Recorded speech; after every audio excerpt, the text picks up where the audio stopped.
Hi students, welcome to my channel. So இந்த வீடியோவில் பார்த்தீங்க அப்படின்னா 12th ஸ்டாண்டர்ட் ஃபிசிக்ஸ் 12ஆம் வகுப்பு இயற்பியல் மிக மிக முக்கியமான 5 மார்க் கொஸ்டின்ஸு, டாப் 5 கொஸ்டின்ஸு. கண்டிப்பாக இந்த வருஷம் பப்ளிக் எக்ஸாமில் எந்தெந்த கொஸ்டின்ஸ்லாம் கேட்பாங்க அப்படிங்கிறத சொல்ல போகிறேன். இதே வீடியோவில் பார்த்தீங்க அப்படின்னா நான் 2 விதமாக கொஸ்டின் சொல்லுவேன். ஒன்று என்ன அப்படின்னு கேட்டிங்கன்னா, ஒவ்வொரு யூனிட்லேயும் 5 கொஸ்டின் சொல்ல போகிறேன். ஸோ 5 இல்லை ஒரு சில யூனிட்ல 3 கொஸ்டின் தான் இருக்கும், இன்னொரு சில யூனிட்ல 4 கொஸ்டின் அந்த மாதிரி இருக்கும். ஸோ அந்த மாதிரி ஒவ்வொரு யூனிட்லேயும் டாப் 5 கொஸ்டின் சொல்ல போகிறேன். இந்த 5 மார்க் இம்பார்ட்டன்ட் டாப் 5 மார்க் யாருக்குன்னு கேட்டிங்கன்னா, ஸோ 70 அவுட் ஆஃப் 70 70க்கு 70 பிசிக்ஸ்ல எடுக்கணும்னு நினைப்பீங்க. ஸோ அவங்களுக்காக ஸோ நான் சொல்ற அந்த கொஸ்டின்ஸ் எல்லாம் படிங்க. கண்டிப்பா 5 மார்க் அட்டன் பண்ணிடலாம். இல்ல இன்னும் ஒரு சில கேட்டகரி ஸ்டூடெண்ட்ஸ் இருப்பாங்க, எனக்கு 70 அவுட் ஆஃப் 70 எடுக்க தேவையில்ல, எனக்கு வந்து ஒரு 70க்கு ஒரு 40 மார்க் எடுத்தா போதும் அப்படின்னு நினைக்கிறவங்க. ஸோ அதே தான் இம்பார்ட்டன்ட் கொஸ்டின் சொல்லுவேன். பட் அதுல தனியாக அந்த 40+ ஸ்டூடெண்ட்ஸுக்கு வந்து நான் என்ன சொல்லுவேன் அப்படின்னா, அந்த 5 கொஸ்டின்ஸ்லையும் கம்மி பண்ணி 2 கொஸ்டின் 3 கொஸ்டின் அந்த மாதிரி சொல்லுவேன். ஓகேங்களா? ஸோ அதுல படிச்சீங்க அப்படின்னா கொஸ்டின் கொஞ்சம் ஈஸியா இருக்கும் பட்சத்துல 5 கொஸ்டினும் அட்டன் பண்ணலாம். இல்ல அப்படின்னா 4 அட்டன் பண்ணலாம். இல்ல அப்படின்னா 3 அட்டன் பண்ணலாம். பட் கண்டிப்பா 3 கொஸ்டின் அட்டன் பண்ணிடலாம் அந்த கம்மியான கொஸ்டின் படிக்கிற ஸ்டூடெண்ட்ஸ். மற்றபடி நான் ஒவ்வொரு யூனிட்லயே சொல்றேன் 5 கொஸ்டின் படிக்கிறவங்க கண்டிப்பா 5 மார்க்குமே உங்களால அட்டன் பண்ண முடியும். இப்போ நான் சொல்லக்கூடிய கொஸ்டின்ல இதுதான் 5 மார்க் உங்களுக்கு இந்த வருஷம் பப்ளிக் எக்ஸாம்ல வரப்போகுது. ஸோ அதனால இந்த வீடியோ ஃபுல்லா பாருங்க. தமிழ் மீடியம் ஸ்டூடெண்ட்ஸ் நிறைய பேர் எங்களுக்கு இங்கிலீஷ் மீடியம் புக்கை வச்சே சொல்றீங்க, இங்கிலீஷ் மீடியத்துக்கு சொல்றீங்க, எங்களுக்கு கொஸ்டின் நம்பர் மட்டும் தான் சொல்றீங்க அப்படிங்கிற மாதிரி நிறைய பேர் கமெண்ட் பண்ணியிருந்தீங்க. ஸோ இந்த வீடியோவில் பார்த்தீங்க அப்படின்னா தமிழ் மீடியம் புக்கை வச்சு சொல்ல போறேன். அப்போ தமிழ் மீடியம் ஸ்டூடெண்ட்ஸ் பிரச்சனை இல்லை, புக்கை வச்சு ஈஸியாக பார்த்துருவீங்க. புக்கை எடுத்துக்கோங்க. இங்கிலீஷ் மீடியம் ஸ்டூடெண்ட்ஸ் வந்து கொஸ்டின் நம்பரை பார்த்து மார்க் பண்ணிக்கோங்க. இப்போ ஃபார் எக்ஸாம்பிள் ஃபர்ஸ்ட் பாருங்க, யூனிட் 1ல பெருவினாக்கள் அப்படின்னா இங்கிலீஷ் மீடியம் ஸ்டூடெண்ட்ஸ்க்கு லாங் ஆன்சர் கொஸ்டின் அப்படின்னு ரோமன் லெட்டர் 3ல இருக்கும். ஸோ அதுல இப்போ கொஸ்டின் நம்பர் 4 நான் மார்க் பண்ணிருக்கேன், ஹைலைட் பண்ணிருக்கேன். அப்போ நீங்க கொஸ்டின் நம்பர் 4 வந்து மார்க் பண்ணிக்கோங்க புக்ல, இம்பார்ட்டன்ட் கொஸ்டின். ஓகேங்களா? ஸோ அந்த மாதிரி வந்து பாத்துக்கோங்க. இப்போ அவங்க கொஸ்டின்ஸ் பார்க்கலாம். அதுக்கு முன்னாடி 12th ஸ்டூடெண்ட்ஸ் இன்னும் சேனலை சப்ஸ்கிரைப் பண்ணி சப்ஸ்கிரைப் பண்ணிக்கோங்க. எக்ஸாமுக்கு கம்மியான டேஸ் தான் இருக்குது. ஸோ மறக்காம சப்ஸ்கிரைப் பண்ணிக்கோங்க. அப்கமிங் டேஸ்ல நிறைய இம்பார்ட்டன்ட் கொஸ்டின்ஸ் வீடியோ வரப்போகுது, ஸ்டடி பிளான் அப்லோட் பண்ணுறேன். ஸோ சப்ஸ்கிரைப் பண்ணிட்டு இந்த வீடியோக்கு லைக் பண்ணிட்டு வீடியோ பாருங்க. ஏன்னா நீங்க நிறைய பேர் லைக் பண்ணல, நான் ஆல்ரெடி கெமிஸ்ட்ரி அப்லோட் பண்ணியிருந்தேன். நிறைய பேர் பாக்குறீங்க, பாசிட்டிவ் கமெண்ட்ஸ் பண்றீங்க, பட் லைக் பண்ண மறந்துடுறீங்க. ஸோ வீடியோ பார்க்கல லைக் பண்ணிருங்க. அண்ட் வேற எந்த சப்ஜெக்ட் டிஃபிகல்ட்டா இருக்கு அப்படின்னு சொல்லுங்க, நான் அதுக்கு ஏதாவது ஷார்ட்கட் மெத்தட் இருந்தால் நான் சொல்றேன். ஸோ மறக்காம இந்த வீடியோக்கு வந்து லைக் பண்ணிருங்க. அண்ட் ஓகே, வாங்க இப்போ வீடியோக்குள்ள போகலாம். யூனிட் 1ல இம்பார்ட்டன்ட் கொஸ்டின் என்ன அப்படின்னு கேட்டீங்கன்னா, 4th கொஸ்டின், மின் இருமுனை ஒன்றினால் அதன் அச்சுக்கோடு மற்றும் நடுவரை கோட்டில் ஏற்படும் மின்புலத்தை கணக்கிடுக. Top most important question. And students எனக்கு கொஞ்சம் கோல்டு, ஸோ இடையில வந்து கொஞ்சம் இருமல் வரும். ஸோ ப்ளீஸ் அதை மட்டும் கொஞ்சம் அட்ஜஸ்ட் பண்ணிக்கோங்க. அண்ட் 6th கொஸ்டின் நான் ஹைலைட் பண்ணாம விட்டுட்டேன், பட் வெரி வெரி இம்பார்ட்டன்ட். புள்ளி மின்துகள் ஒன்றினால் ஏற்படும் நிலை மின் அழுத்தத்திற்கான கோவையை தருவிக்க, அந்த கொஸ்டின். அடுத்து 7th கொஸ்டின், மின் இருமுனை ஒன்றினால் ஏற்படும் நிலை மின் அழுத்தத்திற்கான கோவையை தருவிக்க. 10th கொஸ்டின், கூலும் விதியிலிருந்து காஸ் விதியை பெறுக. இது உங்களுடைய சாய்ஸ், இது வந்து படிக்கலாம் படிக்காம இருக்கலாம், கேட்க வாய்ப்பு கொஞ்சம் கம்மியான கொஸ்டின்ஸ்.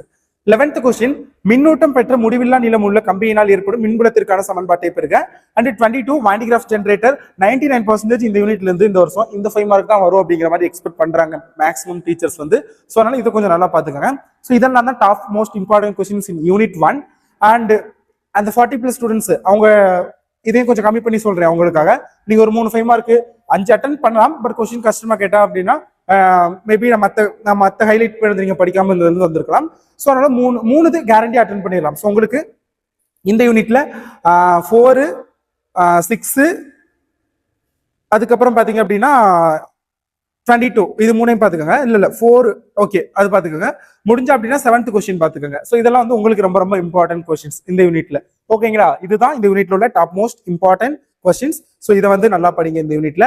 ஸோ தென் ஸ்டூடெண்ட்ஸுக்கு நெக்ஸ்ட் வரக்கூடிய டவுட் என்னன்னு அப்படின்னு நல்லாவே தெரியும். நீங்க இம்பார்ட்டன்ட் கொஸ்டின் சொல்றீங்க, இதை நான் எப்படி நம்புறது, ஸோ இது வரல அப்படின்னா நான் என்ன பண்றது, ஸோ அப்படிங்கிற கொஸ்டின் மார்க் கண்டிப்பா இருக்கும். ஏன்னா வந்து இது நார்மல் எக்ஸாம் கிடையாது, குவார்டர்லியோ ஹாஃப்லியோ கிடையாது, it is a public examination. So கண்டிப்பா அந்த டவுட் இருக்கும்.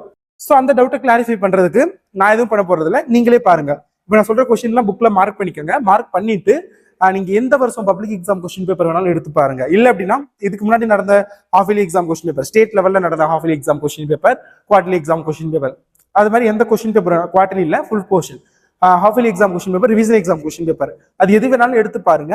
கண்டிப்பா அதுல நான் சொல்லியிருக்க இந்த 5 மார்க்ல இருந்து தான் நீங்க எழுத வேண்டிய 5 மார்க் கேட்டிருப்பாங்க. ஸோ நீங்க வீடியோ பார்த்துட்டு செக் பண்ணி பார்த்துக்கோங்க. ஓகேங்களா?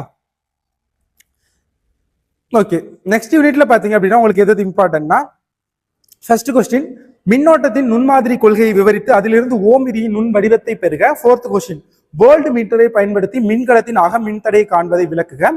6th கொஸ்டின், வீட் ஸ்டோன் சமண சுற்று சமன்சை நிலைக்கான நிபந்தனையை பெறுக. 7th கொஸ்டின், மீட்டர் சமண சுற்றில் பயன்படுத்தி தெரியாத மின்தடையை காண்பதை விளக்குக. 8th கொஸ்டின், மின்னழுத்த மானியை பயன்படுத்தி இரு மின்கலன்களின் மின்னியக்கு விசைகள் எவ்வாறு ஒப்பிடப்படுகின்றன. These 5 questions are top most important questions in this unit. அதுல கண்டிப்பா கேட்கக்கூடிய கொஸ்டின் அப்படின்னு எதை சொல்லலாம்னா for 40+ ஸ்டூடெண்ட்ஸ். ஸோ இது மாதிரி சொல்லிடுவேன், எல்லா யூனிட்லயுமே சொல்லிடுறேன். ஃபர்ஸ்ட் கொஸ்டின், மின்னோட்டத்தின் நுண்மாதிரி கொள்கை. அது 6th கொஸ்டின், வீட் ஸ்டோன் ஃப்ரிட்ஜ். டெஃபினெட்லி இந்த தடவை கேட்கறதுக்கான சான்சஸ் பாசிபிலிட்டிஸ் நிறைய இருக்குது. வேண்டிகிராஃப் ஜென்ரேட்டர் எப்படி ஃபர்ஸ்ட் யூனிட்லயோ அது மாதிரி செகண்ட் யூனிட்ல வீட் ஸ்டோன் ஃப்ரிட்ஜ் கேட்கறதுக்கான பாசிபிலிட்டிஸ் நிறைய இருக்குது. ஸோ பார்த்துக்கோங்க. அடுத்தது நெக்ஸ்ட் யூனிட் பாருங்க. அடுத்த யூனிட்ல பாத்தீங்க அப்படின்னா உங்களுக்கு இம்பார்ட்டன்ட் கொஸ்டின். செகண்ட் கொஸ்டின் பையட்-சாவர்ட் விதி. அந்த தேர்ட் கொஸ்டின் பையட்-சாவர்ட் விதி. அதுதான் அந்த 2 கொஸ்டின் பார்த்துக்கோங்க. அண்ட் 8th கொஸ்டின் சைக்ளோட்ரான் இயங்கும் முறையை விரிவாக விளக்கவும். அடுத்தது 9th கொஸ்டின் பார்த்துக்கோங்க, டேன்ஜென்ட் விதியை கூறி அதனை விரிவாக விளக்கவும். 13th மின்னோட்டம் பாயும் இரு இணை கடத்திகள். அது பார்த்துக்கோங்க. 16 காந்தப்புலத்தில் வைக்கப்பட்டுள்ள மின்னோட்டம் பாயும் கடத்தியின் மீது. அது பார்த்துக்கோங்க. ஸோ இதெல்லாம் தான் இந்த யூனிட்ல very very important questions. So இதுல டாப் மோஸ்ட் இம்பார்ட்டன்ட் கொஸ்டின்ஸ்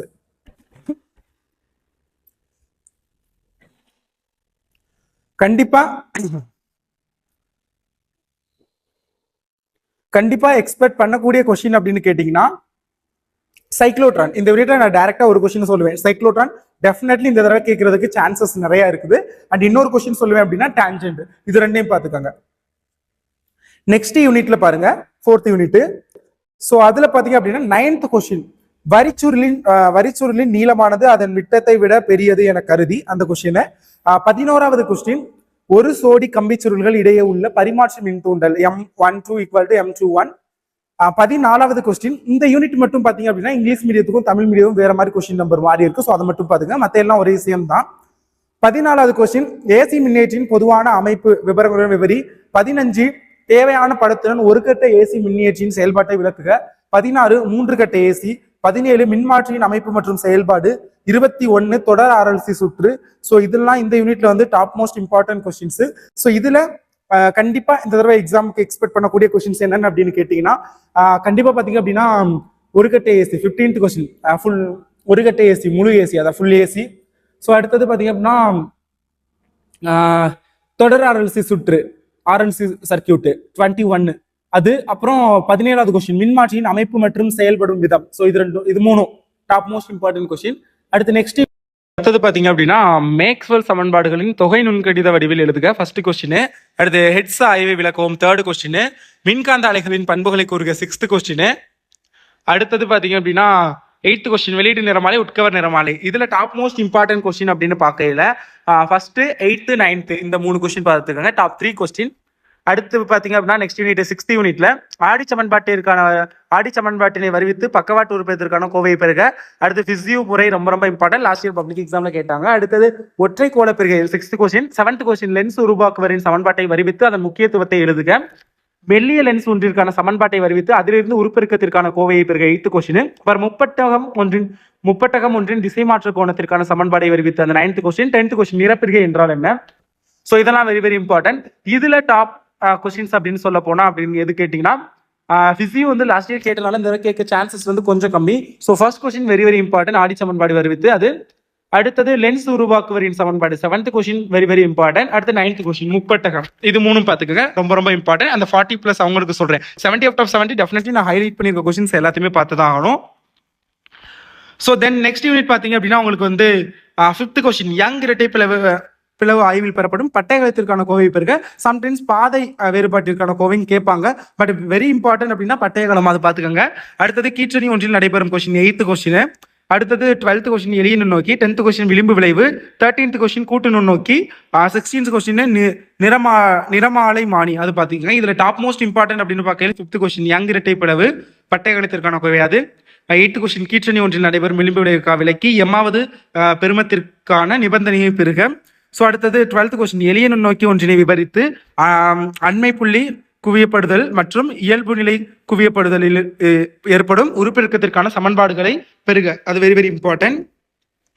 அடுத்த யூனிட் பாருங்க, 8th unit, question number 8 very very important. தகுந்த விளக்கப்பலங்களுடன் ஐன்ஸ்டீன் ஒளிமின் சமன்பாடுகளை பெறுக. அடுத்து 10th கொஸ்டின், ஒளி உமிழ்வு மின்கலத்தின் அமைப்பு மற்றும் வேலை செய்யும் விதத்தை விளக்குக. 12th கொஸ்டின், எலக்ட்ரான் நுண்ணோக்கியின் தத்துவம் மற்றும் வேலை செய்யும் விதம். 13th கொஸ்டின், எலக்ட்ரான் அலையியல்பின் விவரிக்கும் டேவிசன் ஜெர்மர். அடுத்து 15th, ஒளி மின்கலத்தின் பயன்களை தருக. 16th, சிறப்பு எக்ஸ் கதிர் நிறமாலைகளை எவ்வாறு நாம் பெறுகிறோம். அது இதுல வெரி வெரி இம்பார்ட்டன்ட் கொஸ்டின் அப்படின்னு பார்க்கல. 8th கொஸ்டின், ஐன்ஸ்டீன் ஒளிமின் சமன்பாடு. 10th கொஸ்டின், 10th கொஸ்டின் வேணாம். 12th கொஸ்டின், எலக்ட்ரான் நுண்ணோக்கின் தத்துவம் மற்றும் வேலை செய்யும் விதம். Davisson Germer 13th question. இது 3 நல்லா பார்த்துக்கோங்க. அடுத்த யூனிட் பாருங்க. அடுத்த யூனிட்ல பாத்தீங்க அப்படின்னா இம்பார்ட்டன்ட் 9th யூனிட்ல ஃபர்ஸ்ட் கொஸ்டின், எலக்ட்ரானின் மின்னூட்ட எண்களை கண்டறிய உதவும் ஜே தாம்சன் ஆய்வு. Very very important. அடுத்து போர் அணுமாதிரியை பயன்படுத்தி ஹைட்ரஜன் அணுவின் ஆற்றலுக்கான கோவை தருவிக்க. 3rd question. 4th question, hydrogen அணுவின் நிறமாலை தொடர்களை விளக்குக. 7th கொஸ்டின், ஆல்பா சிதைவு நிகழ்வுகளை எடுத்துக்காட்டுடன் விளக்குக. 15th கொஸ்டின், படத்தின் உதவியுடன் அணுக்கரு உலை வேலை செய்யும் விதத்தை விளக்குக. கதிரியக்க சிதைவு. 10th கொஸ்டின் இதெல்லாம் பாருங்க. Top most important question, of course first question J Thomson. 2nd question, Bohr அணுமாதிரி. 4th கொஸ்டின், ஹைட்ரஜன் அணுமாதிரி நிறமாலை தொடர்களை விளக்குக. இது 3 வெரி வெரி இம்பார்ட்டன்ட் பார்த்துக்கோங்க. அடுத்த யூனிட் பாத்தீங்க அப்படின்னா 10th யூனிட். அதுல இம்பார்ட்டன்ட் கொஸ்டின் அப்படின்னு பார்க்கையில என் வகை ஃபர்ஸ்ட் கொஸ்டின், 3rd கொஸ்டின் ஒரு அரை அலைதிருத்தி. அடுத்து 4th கொஸ்டின் முழு அலைதிருத்தி. அடுத்து 12th கொஸ்டின், டி மார்கன் முதல் மற்றும் 2வது தேற்றம். 9th கொஸ்டின், டிரான்சிஸ்டர் சாவியாக செயல்படுது விவரி. இது 3-4 பாருங்க. டாப் மோஸ்ட் இம்பார்ட்டன்ட் கொஸ்டின் அப்படின்னு பார்க்கையில அஃப்கோர்ஸ் உங்களுக்கு பார்த்தீங்க அப்படின்னா அரை அலைதிருத்தி மற்றும் முழு அலைதிருத்தி 3rd and 4th very very important. Transistor சாவியாக செயல்படுவது 9th question very very important. இதெல்லாம் தான் top most important questions in this chapter. இப்போ ஒவ்வொரு சாப்டர்லையும் நான் இம்பார்ட்டன்ட் கொஸ்டின் சொல்லிட்டேன். ஸோ இதை இனிமேல் நல்லா படிங்க, ஏன்னா டைம் ரொம்ப கம்மியாக இருக்குது. ஸோ இப்போலேருந்து படிக்க ஸ்டார்ட் பண்ணிருங்க. அண்ட் சேனலை சப்ஸ்கிரைப் பண்ணாத நண்பர்கள் மறக்காம சப்ஸ்கிரைப் பண்ணிக்கோங்க.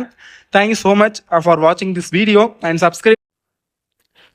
ஸோ அடுத்தது பார்த்தீங்க அப்படின்னா மேக்ஸ்வெல் சமன்பாடுகளின் தொகை நுண்கணித வடிவில் எழுதுக.